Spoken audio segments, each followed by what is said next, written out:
गुज़श्ता रोज chairman PAC Shahbaz शरीफ की ज़ेरे सदारत पब्लिक अकाउंट्स कमेटी का पहला इजलास हुआ। इजलास के दौरान पीएसी के नेशनल विंग के सेक्रेटरी इफ्तिखार रहीम खान ने कमेटी से मुतालिक तफसीली ब्रीफिंग दी। उनके मुताबिक चौधरी निसार के दौर में पब्लिक अकाउंट्स कमेटी ने 117 अरब से जायद की वसूलियाँ की, जबकि खुर्शीद शाह के दौर में 7 से 8 ऑडिट रिपोर्ट्स का जायजा मुकम्मल किया गया। उन्होंने बताया कि इस दौरान कमेटी ने 335 अरब रुपए की वसूलियां की। दूसरी जानिब अगर नैब की गुज़श्ता कारकर्दगी का जायजा लिया जाए तो अब तक नैब ने सिर्फ 296 अरब रुपए की वसूलियां की हैं।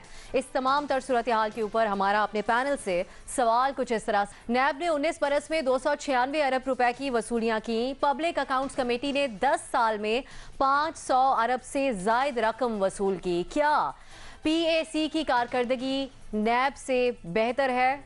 सबसे पहले चलेंगे हफीजुल्लाह नियाजी साहब की तरफ। हफीज साहब, एक तरफ पीएसी की ये कारकर्दगी है महज 10 सालों की, दूसरी तरफ नैब की, क्या समझते हैं आप? देखें जी, जो पीएसी की कारकर्दगी है वो तो खैर उनका एक जिसको कहना चाहिए एसओपीज ही बने हुए हैं, उनका एक सिस्टम चल रहा है, उसके मुताबिक बैठते हैं। और हर दफ़ा हमने देखा है कि कई जगहों पे बहुत ही गहराई में झांक के और अच्छी तरह करके उन्होंने अकाउंट्स को और कई चीज़ें उन्होंने एक्सपोज भी की, अनअर्थ भी की और फिर वसूली भी होती रही। अब आप असल में इसका कंपैरिजन आप करा रहे नैब से। नैब कब एक्टिव हुई है? नैब एक्टिव हुई थी 2000 से लेके और 2003 तक। क्यों हुई थी? पार्टी बनानी थी, वफादारियां तब्दील करानी थी, टारगेट मेन थे सियासतदान। लेकिन चूंकि ब्यूरोक्रेट्स की मिली भगत के बगैर या ब्यूरोक्रेट्स के कंट्रीब्यूशन के बगैर या उनको मिलाइन के बगैर सियासतदानों तक पहुंचना आसान भी नहीं होता और वैसे भी ये वजह होती है तो उनको भी साथ रखा जाता है। नैब का तो मेरा ख्याल है कि उसकी जो क्रेडिबिलिटी है this is at its lowest एब। जब उन्होंने नवाज शरीफ के ऊपर कह दिया जी ये 500 अरब रुपए इंडिया भिजवा दिए, ये सारे हथकंडे इस्तेमाल हुए, 56 कंपनियां बुला लो ताकि पंजाब का मुकाबला सामने ना आए। तो मेरा ख्याल है कि कोई कंपैरिजन नहीं बनता क्योंकि दोनों की वजूहत और है। पीएसी जेन्युइनली काम करना चाहती है और नैब जो है ना वो सिर्फ और सिर्फ अपने सियासी एजेंडे को मीट करने के लिए एक हथियार है और बहुत सा हथियार है और बड़ा कामयाबी से इस्तेमाल होता है जब भी हुआ है। बेनज़ीर एक सियासतदानों की सरबराही में रही पीएसी हमेशा, तो उसके इस रिपोर्ट को देखते हुए आप क्या समझती हैं, सही काम किया है रिकवरी और ऑडिट रिपोर्ट्स के हवाले से जो तफसील सामने आई है उसको देखते हुए? मैं एक्चुअली स्टोरी पे काम कर रही थी नैब की इंक्वायरीज़ के ऊपर और तहकीकात के ऊपर, तो मेरे पास कुछ फिगर्स भी थे। पहली बात तो मैं कहती हूँ हाँ, क्योंकि पब्लिक अकाउंट्स कमेटी ने जो अभी भी रिकवरीज़ की हैं वो एक प्रोसेस के थ्रू की हैं, क्योंकि उनमें अपोजिशन के भी रहनुमा होते हैं, हुकूमत के भी रहनुमा होते हैं, एक प्रोसेस होता है। वो मिनिस्टर्स को भी बुला सकते हैं, सेक्रेटरीज़ को भी बुला सकते हैं, ग्रेड 20 के ऑफिसर्स को भी बुला सकते हैं और फिर एक प्रोसेस होता है जो बड़ा ट्रांसपेरेंट है। नैब का जो उन्होंने 200 अरब की रिकवरीज़ की हैं, अगर मैं इनके जो नंबर्स और ग्राफिक्स देख रही थी उसमें से 80% इन्होंने सिर्फ पिछले साल की हैं। तो ये उनके पिछले 19 सालों में नहीं है, ये पिछले साल से सबसे ज़्यादा उन्होंने रिकवरीज़ की है। अब ये क्यों की हैं ये एक सवाल है। दूसरी बात ये है कि नैब के कोई 3000 मुलाजमीन है पूरे मुल्क में और उनकी जो जुरिस्डिक्शन है, जो एम्बिट है, वो है 30 लाख सरकारी अफसरों की। लेकिन तहकीकात किसके खिलाफ होती है? पॉलिटिशियन, सियासतदानों के खिलाफ, ब्यूरोक्रेट्स के खिलाफ। तो जो बाकी स्टेट ऑफिशियल्स हैं उनके खिलाफ क्यों नहीं होती? तो ये जो ये बहुत ज़रूरी सवाल हमें पूछना चाहिए कि नैब का जो ये तहकीकात का तरीका है ये जानिबदाराना तो नहीं है, कि ये इम्पार्शल है, क्या ये बायस तो नहीं है? क्योंकि पब्लिक अकाउंट्स कमेटी का तो हमें पता होता है कि वो किस तरह प्रोसेस होता है।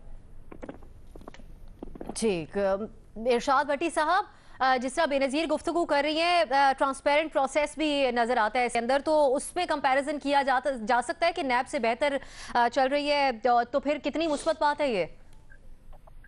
देखिए, पहली बात तो ये कि जहां करप्शन, लूटमार, मनी लॉन्ड्रिंग, 2 नंबरियां, 10 नंबरियां, फ्रॉड का बाजमात दिफा किए जाते हैं, वहाँ ये सवाल ही नहीं रखना चाहिए कि किसने क्या किया और किसने क्या किया।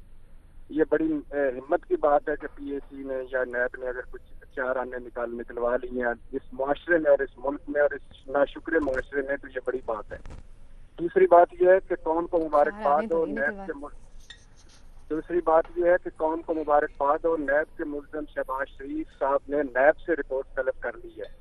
सोमवार को ऑडिट ऑफिस अल्हम्दुलिल्लाह एज पीएसी के चेयरमैन उनको ब्रीफिंग देगा और मंगल को नैब हुकाम देंगे। 168 केसेस नैब की, 18,000 ऑडिट पैराज उनके ऑडिट वालों की। आगे आ जाए जी, बिल्कुल नैब मेरा जवाब नहीं में है, नैब बेहतर काम कर रहा है। वजह ये है कि पीएसी का मुख्तलिफ और नैब का मुख्तलिफ काम होता है। इस पीएसी वसूली ऐसी होती है कि किसी प्रोजेक्ट में पैसे ज्यादा चले गए हों वो वसूल कर लेते हैं, कहीं पैसे पड़े हों और ना लग रहे हैं वो वापस लिए जाते हैं, वो भी लिए जाते हैं, किसी से पैसे नहीं लगे वो वापस लिए जाते हैं और ज्यादातर ऑडिट पैराज होते हैं, जबकि नैब चोरों, डकैतों, लुटेरों और इनको पकड़ता है। और इसलिए ये जो आपने कहा है, जो 2-4 दिन पहले मैं सुन रहा था बुलंद अख्तर राना जो साबिक ऑडिटर जनरल पाकिस्तान थे, वो कह रहे थे कि पीएसी का 1% रिकवरी है, 1%। जितने उनके सामने केसेस आए हैं उसमें ये जो आप बता रहे हैं ये 1% है उनकी रिकवरी। वो कह रहे थे पीएसी को खत्म कर देना चाहिए इसलिए कि ये तो इसकी तो रिकवरी कोई नहीं है, आगे पैराज और वो सारे वो एक दूसरे को देते रहते हैं, वो करते रहते हैं। और फिर इस नैब का ये भी जिन हालात में वो काम कर रहा है, जिन माफिया से उसका वास्ता है, जो किरदार कुशी उसकी होती है, जो मसाइल मसाइब और रोड़े उसके रास्ते में अटकाए जाते हैं जी, इसलिए तो ये अल्हम्दुलिल्लाह ये बड़ी हिम्मत की काम है। और आखिरी बात मैं जरूर करना चाहूंगा कि ये जो शहबाज शरीफ साहब को पीएसी का चेयरमैन बनाया, इसके बाद प्लीज 2-4 और कमेटियां बनाएं। अलीम खान को बना दें हाउसिंग का कमेटी का चेयरमैन, जहांगीर तरीन को इनसाइड ट्रेडिंग का चेयरमैन बना दें, जरदारी साहब को इंसदाद मनी लॉन्ड्रिंग का चेयरमैन बना दें, नवाज शरीफ साहब को लूटी दौलत वापस लेने का चेयरमैन बना दें। ठीक है, तो तनकीद के अलावा फिर इसके साथ आप इरशाद साहब आप हाँ का ऑप्शन ले रहे हैं और जमहूरियत मुस्तहकम हो जाए कम कम इसका और भी। और मेरा ऑप्शन है कि नैब बेहतर काम कर रहा है। नैब आप समझते हैं बेहतर काम कर रहे हैं। साफी साहब, नैब के रास्ते में रोड़े अटकाए जा रहे हैं, नहीं हो सकता क्या ये कंपैरिजन पीएसी की इस रिकवरी रेट का और नैब का? नहीं, एक तो इन दोनों का मुवाजना दुरुस्त नहीं है। वजह उसकी एक ये है कि नैब जो है उसको बुनियादी तौर पर एक डिक्टेटर ने बनाया था और उसके लिए कानून भी डिक्टेटर ही के ज़ेर साया बना था, जबकि जो पीएसी है वो पार्लियामेंट का बनाया हुआ एक इदारा है, किसी डिक्टेटर का बनाया हुआ नहीं है। दूसरा ये कि अगर पीएसी की एक्टिविटीज़ का मुल्क को कोई फ़ायदा नहीं हुआ है तो कभी नुकसान भी नहीं होता, लेकिन नैब की सरगर्मियों का हमेशा मुल्क को नुकसान हुआ है। पीएसी सियासत के इस्तेहकाम के लिए और पार्लियामेंट के इस्तेहकाम के लिए तो इस्तेमाल होता है, जिस तरह अब भी हो गया। मसलन हम इस पार्लियामेंट के बारे में मुतरज़ हैं, लेकिन आप देखें कि वहाँ पे शिबली फराज और शहबाज शरीफ एक जगह पे बैठ गए। पीएसी ने अगर मोहब्बतें नहीं बांटी हैं तो सोसाइटी में नफ़रतें भी नहीं बांटी हैं। नैब ने हमेशा सोसाइटी को डिवाइड किया है, उसमें नफ़रतें बांटी हैं। फिर ये कि ख़ुद पीएसी के अंदर अगर आप देखें तो जो कुछ भी होता है, जो उसका डोमेन है, वो अपने डोमेन में काम करता है और कभी एक की बारी आ जाती है, कभी दूसरे की। आज अगर शहबाज शरीफ है तो इसी पीएसी के चेयरमैन किसी ज़माने में नदीम अफजल चंद जैसे आदमी भी रहे हैं, इसी तरह चौधरी निसार अली खान जैसे आदमी भी रहे हैं, जिन पे करप्शन के हवाले से कोई एतराज़ नहीं किया जा सकता। लेकिन नैब के शुरू से लेके आज तक जितने भी लोग बने हैं वो हमेशा से मुतनाज़ा रहे हैं। आप मौजूदा चेयरमैन को देख लें, आप इससे पहले को देखें, किसी पीएसी के चेयरमैन ने आके अपनी गुनाहों का उसी तरह का एतराफ़ नहीं लिखा है। तो इसलिए बुनियादी फ़र्क ये है कि अगर पीएसी का कोई पॉजिटिव रोल नहीं है तो नेगेटिव भी नहीं है, लेकिन नैब का हमेशा से नेगेटिव रोल रहा है। जब से ये इदारा बना है, आप सिर्फ करप्शन के लिहाज से देख लें तो क्या नैब के बनने के बाद मुल्क में करप्शन बढ़ी है या कम हुई है जिस रफ्तार से? दूसरा, पीएसी पे कोई एक्स्ट्रा खर्चा नहीं होता, वो पार्लियामेंट का हिस्सा है। नैब पे अभी तक करोड़ों रुपए खर्च हुए, लेकिन इसने इस मुल्क को करोड़ का फायदा भी नहीं पहुंचाया है। जी साफी साहब। हाँ का आप ऑप्शन ले रहे हैं और आप एक कंपैरिजन पेश कर रहे थे हमारे लिए नैब और पीएसी के दरमियान। हम मेमल आपकी तरफ आएंगे। पार्लियामेंट के बनाए हुए इदारे की कारकर्दगी की इस रिपोर्ट को, पीएसी की रिपोर्ट को देखते हुए आप क्या समझती हैं?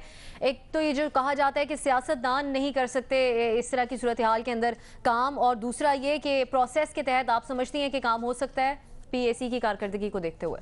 देखिए अब सर, इसमें मैं कोई ऑप्शन इसलिए नहीं लूँगी क्योंकि मेरे ख्याल में ये एक इनएक्यूरेट कंपैरिजन है।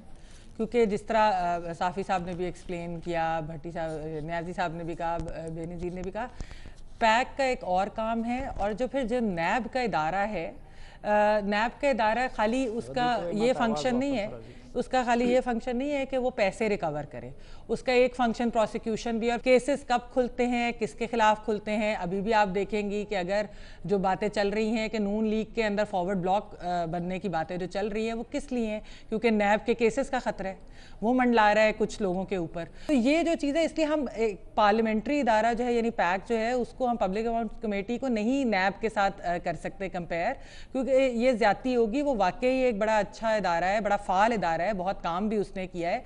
लेकिन नैब जैसे इदारे पे जिसके ऊपर बहुत सवालात उठते हैं, मेरा नहीं ख्याल कि हमें इन्हें कंपेयर करना चाहिए और इनकी कारकर्दगियों को भी। मजहर साहब आप क्या समझते हैं?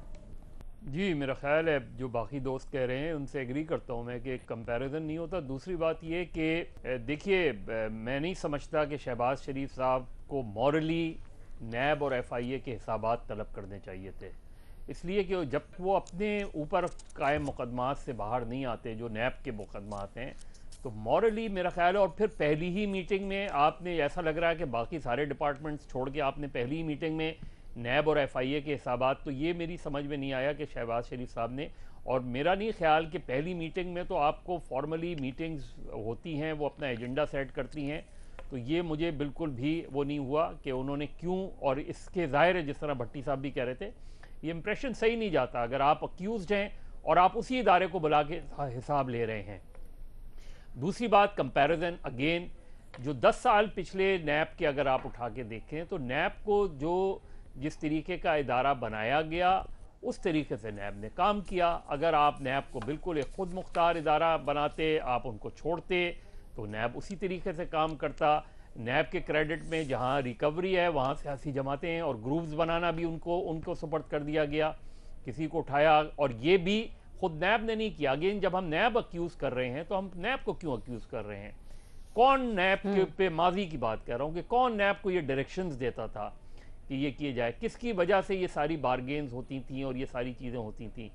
तो अगेन, जब हम नैब को अक्यूज़ करते हैं तो हमें उस वक्त के रूलर्स को भी अक्यूज़ करना चाहिए कि दे वर इक्वली रिस्पॉन्सिबल, वो इस्तेमाल करते रहे। तो आपने हमेशा एंटी करप्शन इदारा बनाया, उसमें सबसे ज़्यादा करप्शन हमें नज़र आती है। नैब पर सवाल कंपैरिजन तो उठते हैं भी दोनों का नहीं बनता, लेकिन कंपैरिजन नहीं हो सकता। अलग वो ठीक है, 3 हाँ, एक नहीं का ऑप्शन। और ऊपर जो गुफ्तगू हुई वो नाज़रीन आपने मुलाहिजा की।